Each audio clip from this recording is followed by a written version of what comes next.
I am very excited, honored, I love you too, and pleased to introduce a dear friend of mine, Reverend Temple Hayes. Let's give it up for her. Hey, you. Hi, Temple. Everybody give yourself a great big hand, yes?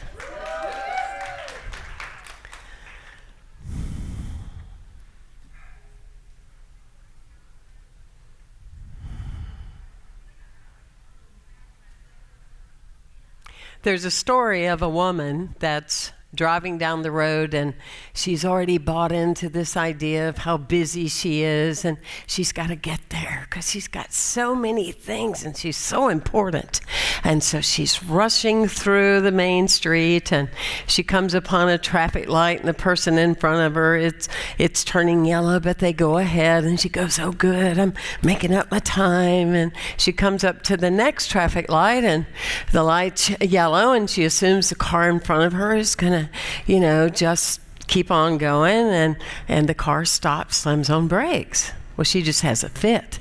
She just loses it right there in the moment. And she goes, oh my gosh, she lets her window down. She puts her hand out doing sign language. She's laying on the horn. She's yelling at this guy, and who the heck, and what's your problem?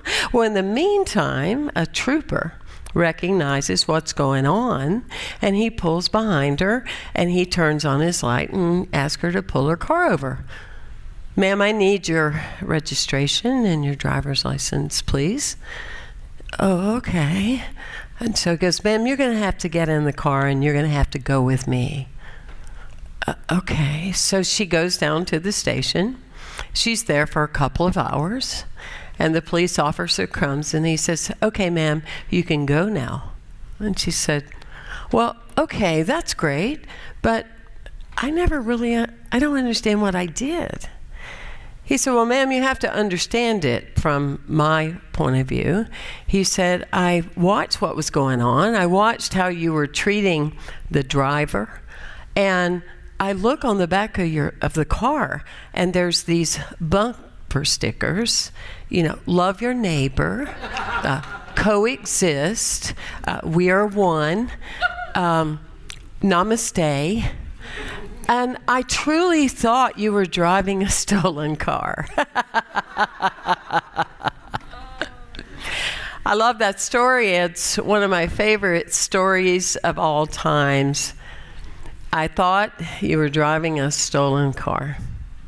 Well, I don't know about you, but noticed I owned it, and I said I allowed my life to be stolen from me for many, many years because of societal beliefs, because of culture, because of what I thought, as Dan spoke, in many different ways, what I was supposed to be. So I allowed myself to be stolen from the authentic self of, this is who I am, deal with it, this is who I am, this is the way it is. And like you, that's always an emergence of who I am, because I refuse to put the I am in a box, because I don't really know what I will be in the next few minutes, let alone, in the next few years.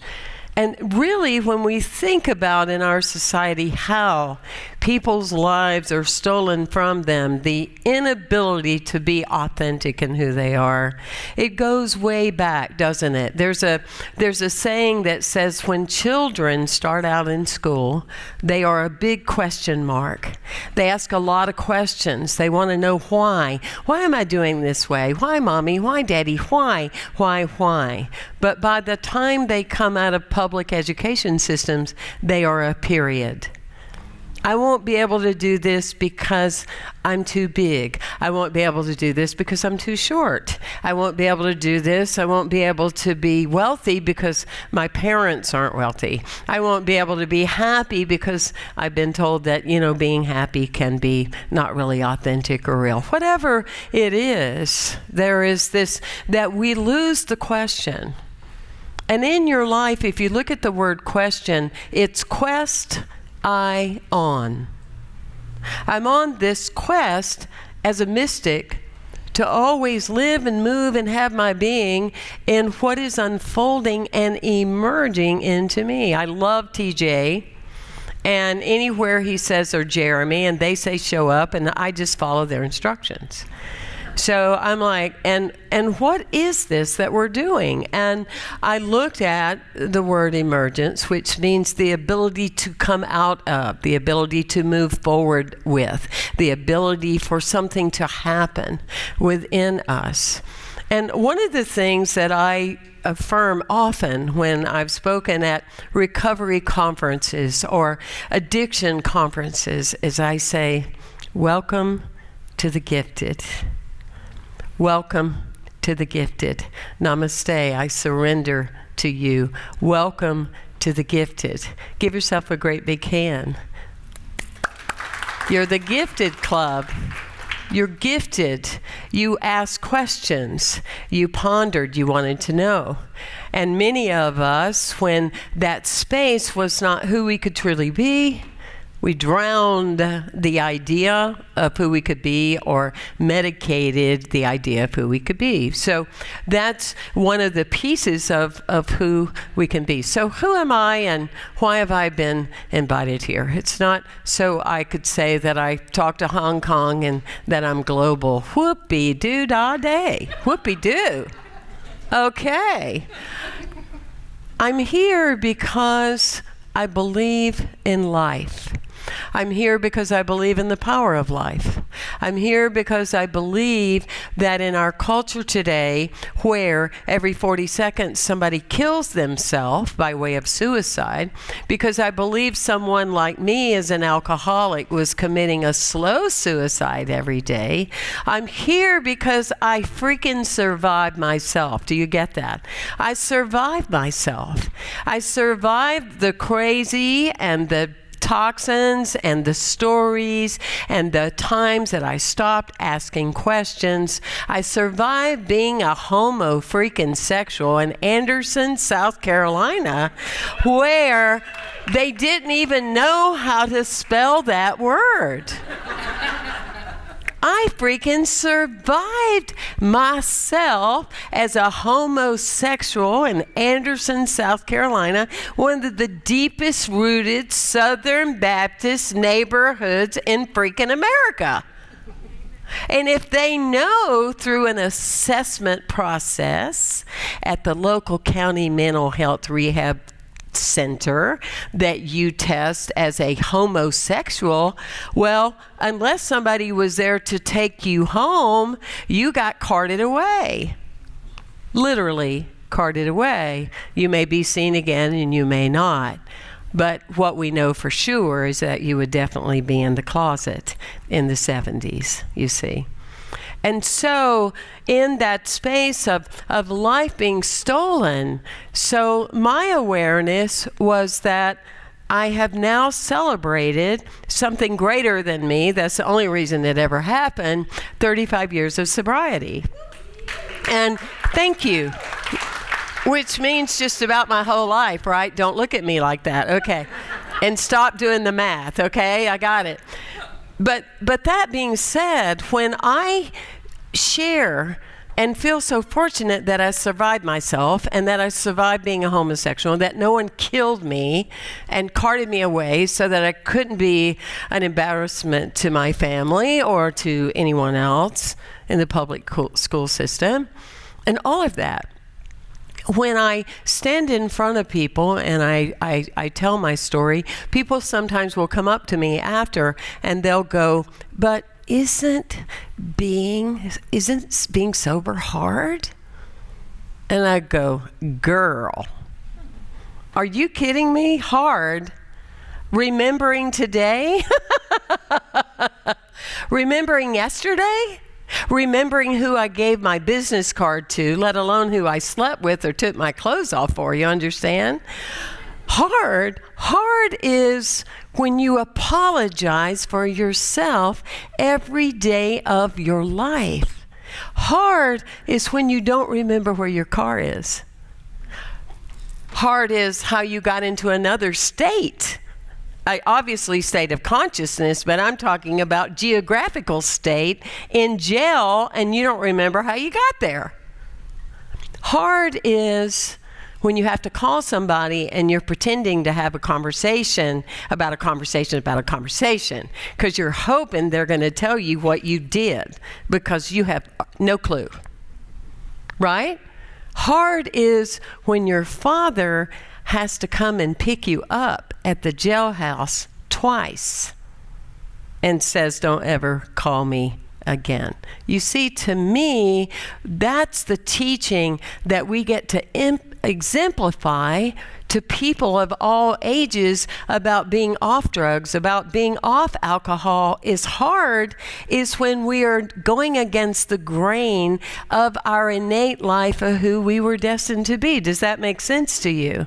Hard is when we are anytime we know better, but somewhere between what we know and the reality that we're unwilling to do it, that's where the pain comes in.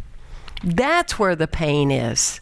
Alvin Toffler would say that the issue today in the 21st century, the illiterate, is not about people that can't read or write. It's people that refuse to unlearn, relearn, and learn again. And learn again. The other way that we help children be stolen is that we forget every generation that's born. Everybody get willing to breathe on this one. Every generation that's born is more evolved than us. They tolerate us. They go, oh my God, when and when they quit giving. They are more evolved than we are. In our society, we have it backwards. The saints and the sages and the mystics are being born right now. They are the holy ones of our time. And what do? We say, I want you to be like this. I want to be comfortable with me, so I need you to be like me. I need you to look like me and act like me. I need you to go into an education system so you can quote authors, not necessarily live as one. You understand what I'm saying? We tell them, this is the way you do it well, this is the way you don't do it, this is the way that you're good, this is the way that you're bad, and all those things. Now, let me just clear the room. I say every time I speak in public, if you're over 30 years old, you do not get to keep blaming your parents. For God's sake, set those people free. Okay? At some point, we do have to own a responsibility. We do. We have to say in every language when we go to speak about somebody else, we must precede it by saying, I allow. Practice it with me. I allow. That's the only way that we can accept a co-responsibility so we can be healed, so we can change, so we can transform. And so when we have the good pleasure of being around younger people, new births, new life, the best thing we can do is just hold the space for them and say, teach me how to live. You've all heard that little story of the 4-year-old that the parents are going down the hall and the 4-year-old is visiting the sister in the crib, and he says to the little sister, would you tell me about God? Because I am starting to forget. You see? So when I think about the feminine energy of the universe, and I think about that, I don't really think of it as I'm a girl and I'm going to be softer or, all that, or I don't want to be too masculine. And I'm not saying that those approaches aren't correct or have value. When I think about the emerging feminine energy of today's times, I feel the surrender of every person getting on their knees and thanking Mother Earth for freaking thinking enough of them to birth them on this planet at this particular time. I think that it is hysterical to me that we have to take courses classes about going outside and hugging a tree. I mean, they charge a lot of money to teach you what you already innately know. Are you freaking kidding me? That we have to take a course to understand that we are responsible for Mother Earth feminine energy that sings and dances and hums through our very beingness, and that we have to get back to a reality that we have a responsibility here. And everyone in this room, you have survived yourself, so you can be the gift to the planet to make change, you see. Do you agree with me? Does this work for you? So I've got a clock. This is the one hotel that actually has a clock right there that you can see actually what time it is. But see, this is the piece of the honoring Mother Earth, you know. And for me, being a spiritual leader, what is really happening is more and more the longer I live, and you understand this, Esther, I am becoming a spiritual freaking comedian. You understand? Because some of the things that we are enduring, are you freaking kidding me? Like what? Like what has happened to two words that I grew up with called common sense? You know, called common sense. Just a sweet little beautiful reality check. And what do we do also to support great bright lights having their lives early on stolen from them? Is that we prepare them for the SAT score. The SAT score. How many of you, tell me the truth, know what you made on your SAT? Well, you are a different style in humanity. Hallelujah. Everybody give them an applause. But see, I don't remember, because, and I've never had anybody ask me that. TJ didn't say, you know, your topic, it feels good. What'd you make on your SAT? You know, can you imagine, you call the realtor and you go, I want to list my house. Oh, I'd love to. You know, I'm one of the most successful realtors in town. That's good. What'd you make on your SAT? That's important, right? Because that is a trained individual to learn an old paradigm, to learn what somebody else did in the 1800s, to learn what somebody else said, that will lessen the gifts, the intuition, the talent, the mystery, and the mystic. It creates box thinking, which long-term creates pain, suffering, addiction. Because anytime we are in a box, we are being held back from being who we truly are. I had to come to a place years ago inside myself, as long as I was in the closet, you would never know my heart. Why? Because I would only let you in so far.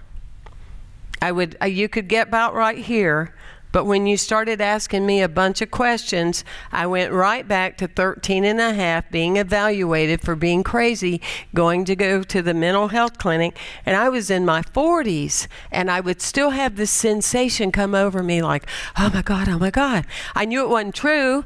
I knew they couldn't take me, but I would just go into that panic kind of space, that sensation. And I listened to a lecturer talk about, you may always have the sensation. It's over here, but it's not you. It's not you. And so I realized as long as I stayed in the closet, I would be in the closet. And, you know, I don't even look to see if someone fainted or they stopped breathing or they're surprised. When I say, well, my wife and I are, well, that's my wife. Okay, well, hello to my wife. I don't even think about it. I don't even think about it, because I am responsible to not being in the closet myself. I am not responsible for how it affects you, ever. Give yourself a great big hand. And this is this would be one of the reasons that we hold back from coming out of the closet about whatever, because it's not just who you have sex with or who you wish you were having sex with. It's not about that. That's not just coming out of the closet. Coming out of the closet would be the words you wish you had said that you did not. Would be the moments that you had value and you hesitated. Would be the moment that you could have claimed the platform. You don't have to be a public speaker to own a platform. People are watching you all the time. Even if you're driving down the road and you're yelling at the guy in front of you, somebody is watching. Are you with me? And so it's this space of the awareness of how much less energy it takes to be authentic and to respond into the moment. My book, one of my first books, was When Did You Die? When Did You Die? 8 steps to stop dying every day and start waking up. And the publishing house said, we'll sign you. It was a really well-known name. We will sign you, but you got to get rid of the title of the book. The book sales will die. And I said, that has to be the title. It was given to me in a dream. When did you die? Because I'm not talking about a physical death. I'm talking about an energetic death. When did your energy go down? When did you let your life be stolen from you? When did you believe that we get old? That is the biggest bunch of crap I have ever heard in my life. Aging? Yes, that's reality. We age, get old, that's duping us, that's training us, that's programming us with the SAT, because if you believe in getting old, you're going to buy a whole lot of stuff to avoid that at any cost. Are you with me? Aging is natural. But when you age, and when you're in your 60s, 70s, and 80s, and 90s, you're going to sparkle out like a dust in your high heel shoes, if you are a woman, man, maybe high heel shoes, I don't know, but some kind of shoes, and you're going to sparkle on to the next dimension. Are you with me? Aging is about that regardless of the number of your years, you are electrifying, you are a magnet, you have energy. The reason we have allowed part of our lives to be stolen is we have societal beliefs about energy. We believe we're like operating on rations of energy. People on Monday start talking about how tired they're going to be on Friday. Are you freaking kidding me? How do you figure that out? I'm psychic and I don't even know that. Are you with me? How do you pre-decide that on Monday how you're going to feel by Friday? And the people that are supposed to be helping others roll over and find a bed. It's like, I'm so tired. I just help so many people. I don't know how I do it. Oh my God, it's just, I'm so busy too. My calendar, oh my God, I forgot I'm in charge of it. Oh my God, oh, I'm just so worn out. How do I do it? It's like, get off the cross, honey. They need the wood. Please, please. People will say to me, I don't know about this thing like not drinking and not doing drugs. And I go, I don't blame you. Look at the people modeling it. They're freaking miserable. Blah, blah, blah, blah. So I can't even say the word. They're miserable. Oh, man. Oh, God. And I got caught in traffic. Well, hello, if you're on the 405 freak, that's called common sense. You're going to be in traffic. It's like, what? But this is how my mind works. This is how I make myself laugh. I'm not being self-righteous. I'm playing games with myself because it amazes me how we stay in the closet about who we are, about how grand we are, about that we survived ourselves, about that regardless of what someone said or did not do, we came out ahead. And our real work now is to model how great it is to be alive, how energetic we can be. Because no, we're not given rations. And we don't need to compartmentalize energy either. Oh, I went on a date. I couldn't sleep all night. But let me watch the grandkids. Oh, they just wear me out. It's compartmentalizing energy. It's living in the closet. It's not what we do in our lives. It's the projection of what we're doing in our lives that pre-decides whether we're going to be vibrant out, once we're on the other side of it or not. That's the part of it. It's very interesting to me because through my life, I was fortunate through a series of events. And sometime when I come back here and I do the morning talk, I'll carry you through that. But I don't think so, like right now.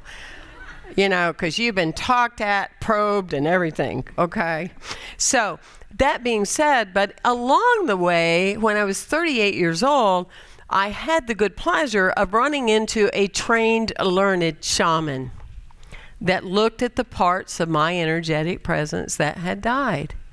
And I learned that with energy that we have an electrical system. We all have an electrical system, right? And so if you think about it this way, then our body is really, it's an energetic system. The gay people love it because it's the colors of the rainbow. I'm sorry. I mean, talk about connection. Give yourselves a great big hand. All right, do it. Okay, there you go. So, but if you look at the chakra system, you have, and just stay with me because I'm not going to get too intellectual, but the root chakra is what comes first. It's our grounding chakra. Its fundamental language to every cell is I belong. I belong. It also develops within us in our early beginnings of life. Guess what it creates? Fascinating. Taste and smell. You got it. What did people lose with COVID? Taste and smell. What did we have to go through as a culture and as a consciousness and feel some kind of conscious recovery is to know that we belong. Wow. That just blew my socks off. I haven't worn socks ever since because I just couldn't believe the wave that came over our society of a large Mother Earth emergence about the feminine energy that say, nature is all around you. Stop putting me in the closet, but innately live the way I created you to be as intuitive magic and miracle workers. And don't apologize unless that for anything else, but just in that space you see. And just about every client that comes to me that I do energy healing work for, just about every one of them that says, I'm anxious and I'm depressed, the first and second chakra are not flowing at all. We can't really say they're blocked because they're not dead, they're alive people. Okay, they might act like they're in the silent witness protection program and they may not be making a big dent on the planet, you with me? But they're anxious and depressed because there's no flow. Well, you take a hose. I'm bilingual. I speak English and Southern. Do you know the word hose? Is it right? Is it a yard hose or a lawn? Is hose the word? Okay, good. Okay, because you know that we are always creating new words now. So if you take a hose and you go to water your plants, right? Or spray a friend, and it's not really full energy, right? It's not really doing the water. It's kinked. You understand? It's just kinked. So you have to go to the source and unkink it, and then you have full flow. And that's what it is when we work with our chakras. Shirley MacLaine, who really opened up the whole new wave of please people come out of the closet and stop being asleep. She has on YouTube a meditation for chakras. I highly recommend it.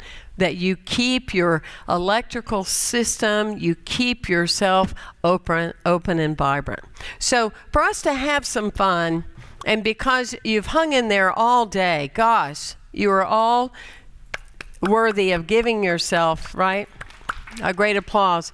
We're going to close out by doing something together called Row Your Boat. And one of them went, "You're kidding me, oh my God."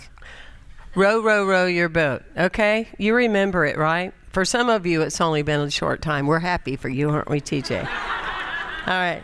Row, row, row your boat. Come on. Now I can't sing. You know you got to help me.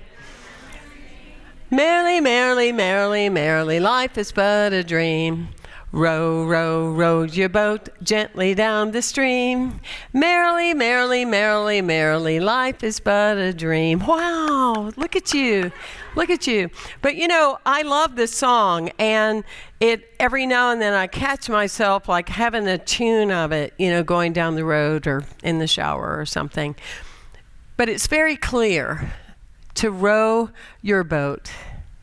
To row your boat. And what happens when we have survived ourselves, when we are an energetic presence, when we are difference makers, is that often we catch ourselves wanting to row somebody else's boat, right?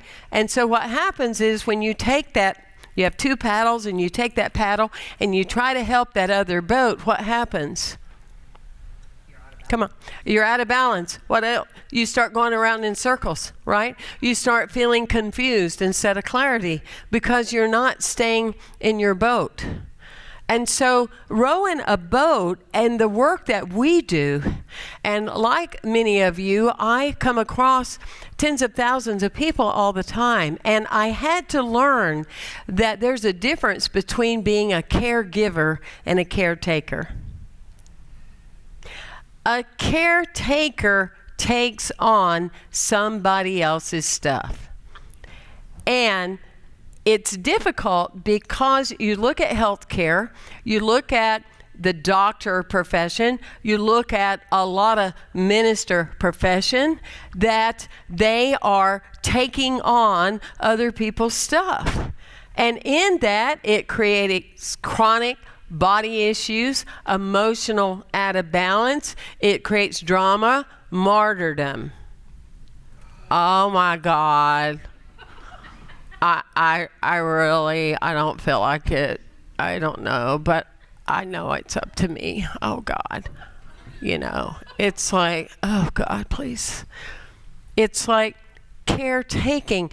Our responsibility is to not take it on. Is to surround yourself in golden light and have compassion, have caring. Leading question, what is it that you want me to do to support you? Instead of, I'm taking it on, I got it, I'm all yours, let me just move forward. No. So caretaking versus caregiving. Caregiving is you are the lighthouse. Caregiving is you are the energetic presence. Caregiving is you may not say anything, but people want to model you. Look at TJ. I love being with TJ because he is the real freaking deal. Is he not? Amen. And he has the energy of a lighthouse. A lighthouse doesn't move out of its positioning to go save a boat. Doesn't give up a belief system, doesn't sacrifice. It remains a lighthouse so the rockiness can rise up. We have too many leaders on our planet today that have never even looked up the word leader. A leader lives by example. A leader lives by your body says what's coming out of your mouth. A leader is an energy that sees something for someone and holds the space until they see it themselves.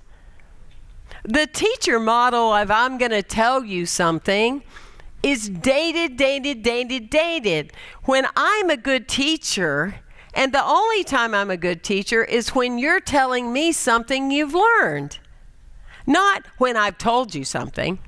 How many people do you get around and they go, oh, I know. Oh, I took that class. Oh, I already know that. Yeah, I went to 5 seminars and I drink green juice. I know all that. And I look at them and I go, and how's that working for you? You know, I'm about at a place that I'm thinking, I've got a new idea for my career. You want to hear it? Yeah. What about if I put together silent retreats? Isn't that like the easiest thing you could ever do in your life? You get somebody else to handle all the sign-ups. You stand in front of the room and say, for the whole weekend, we're going to be silent. Have a good time. Wow, how hard could that be? Are you with me? This is the space that we are in with our times. We have some people that need to go into silence. We have other people that need to come out of the closet. You want to row your boat. Realize the influence that you have. Realize the power that you have. Power that we're talking about with the emerging feminine energy. We're not talking about power over people. That's crap. That's not anything that's authentic, that's real, that's lasting. Real power is when you stand in the grace of who you are and you feel comfortable with you.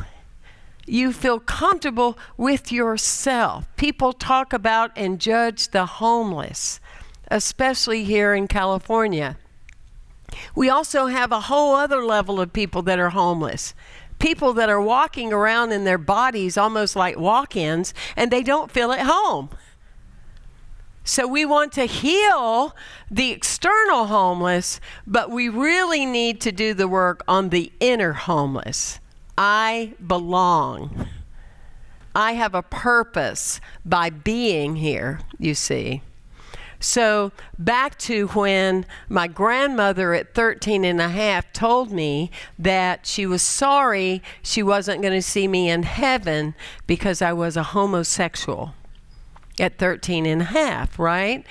And so word got around in the family, and it was not easy, of course. I went on to drink a lot, never got really better at it, but really tried to do it for like 15 years. But my aunt had heard that I got a tattoo. Well, I didn't plan to have a tattoo because back then there were 2 different kind of people that had tattoos. Okay, and they weren't young girls that were teenagers that had tattoos. And you know, you could make your arm go, I love mama. You know what I'm saying? So I, had this tattoo because I went with my friends. I didn't want one. I thought it was pathetic. No, wouldn't do that. Knew I'd probably get in trouble, but I got drunk. So you could have put all the tattoos you wanted. All right. So I had a crescent moon and star put on my arm. You can barely see it unless I have on a tank top or a formal gown. You might see it. But my aunt wanted to see it, and so I showed it to her, and she went, oh my God, you are satanic. You are of like the demonic. That's the Islamic flag, for Christ's sakes. And you're going to get that taken off your arm. Well, you know I still have it. When I was in my 40s, I spoke at a conference, and the guy would always try to pay me, and I'd say, no, I'm so glad to be alive. I don't want anything. And so he'd give me a gift. And this one particular year, he gave me a gift. He had found out the date I was born and the time I was born. And he went to a company online, and my tattoo is a crescent moon and star. And framed, it said, welcome to the earth, Temple Hayes, born in Anderson, South Carolina at 4:15 a.m. under a crescent moon and star. You see, you can't make your life up. It's magic and miracles. While it feels made up, it's because we have allowed an energy that's not ours to proceed in the way that we have learned to think, in the way that we have learned to live, you see. And a quote that I say is, to wish upon a star is progress, but to know you are a star is evolution. And I'm not talking about a celebrity star. I was famous once, really, really famous. Everybody in South Carolina, the troopers and the highway patrol, they knew the car I was driving, and I always made bonuses for them on the weekend, because rest assured, if they pulled me over, honey, I was tanked and drunk and couldn't tell them my name, and that's true. Row, row, row your boat gently, gently, gently, gently, is being in a space of knowing that you are not broken.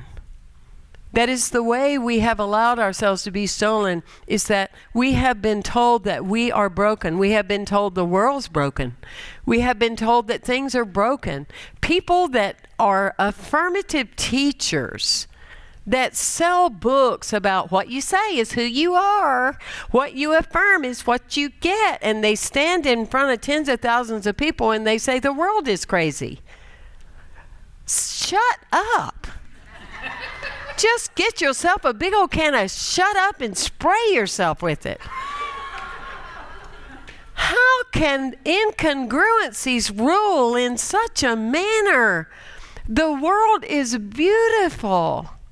It is kind. It is loving.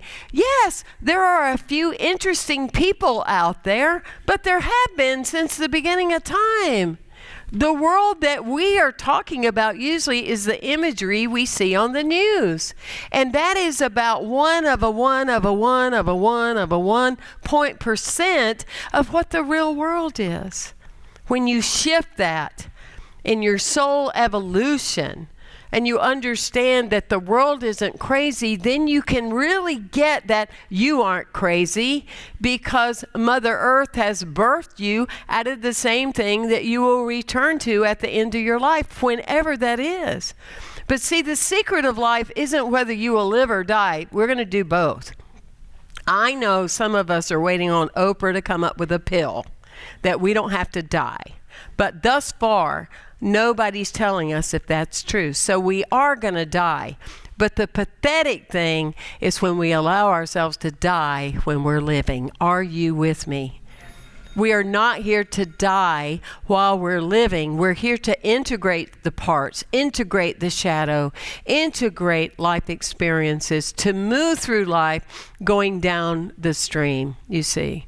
Because it's the flow of life, and any time we sacrifice who we are, we're not going down the stream. Our job is not to be, he talked about water so much, I went to the bathroom 3 times. He did a great job, didn't he, Dan? But every time he'd say water, I gotta go to the bathroom. But the aspect of who we are is that for us to be who we are not the fish in the aquarium. We are the fish swimming outside the aquarium, you see. Merrily, merrily, merrily. Do you know that children laugh hundreds of times a day? And as we become adults and sophisticated, you know, and we're so accomplished, you know, we get so serious and we do our lips like, really? I know, I have grandchildren like that too. I can't stand them. Really? I know. You know, where is the merrily? You know, that's what Toni Morrison said to Oprah one time. I like Oprah a lot. That's what she said, is when the children see you, let them see joy in your eyes. Let them see what you believe in your eyes. Let them see hope and possibility, because they are watching you. Laugh at yourself. Have fun. Don't take everything so serious. Oh my gosh. It's just so heavy, right? Because life is but a dream. Life is but a dream. I'm going to close with a story of a woman that she's in this deep, deep, deep dream. And in the dream, she feels the presence of this great big green dragon that's running to get her. And the dragon's coming after her, and she starts to run, and she looks back, it's still coming. She starts running faster. And all of a sudden, the dragon grabs hold of her. And she goes, oh my God, what are you going to do with me? What are you going to do with me? And the dragon says, I don't know, lady. It's your dream. It's your dream. We may reincarnate many, many times, and I do believe that. However, right now, in the moment, is the life that we have. Don't let anybody steal your life from you. Thank you for being here with me. Thank you. Thank you. Thank you. Thank you so much. Thank you. Thank you. Thank you. Love you. Thank you.